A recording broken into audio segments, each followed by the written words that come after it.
Yetkazganiga shukr. Yurakdan niyat qilganlar bo'lsa bitta like bosib qo'yinglar do'stlar. Men umra safarida yurgan paytimda shunaqangi iltijo qilib, yig'lab Xudodan so'ragandim. Ey Alloh, ota-onam bilan birgalikda, oilam bilan birgalikda, yaqinlarim bilan birgalikda o'zingni baytingga Ramazon oyida kelib ibodat qilishlikni o'zing qodir qilgin Alloh deb niyat qilib so'ragandim. Alhamdulillah yetkazdi.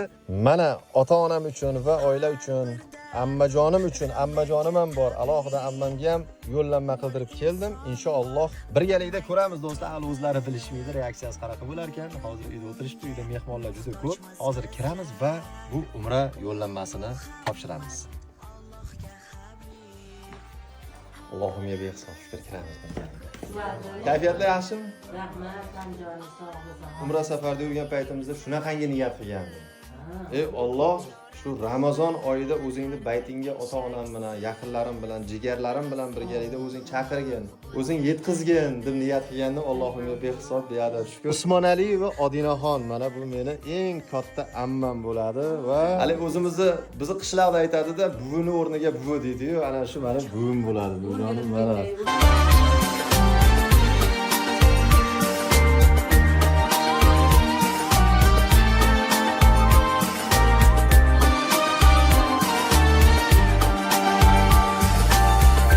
Sunnatlarin bajarib, so'yib, yuzlariga yuzimiz qo'yib, quchoqlasak qaniydi to'yib, Rasululloh bo'lsalar edi.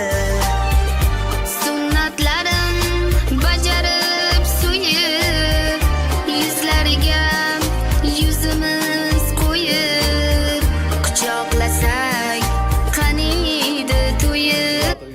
Rahmat. Havas qilganlar bitta like bosib qo'yasizlar. Sog' bo'linglar. Rahmat.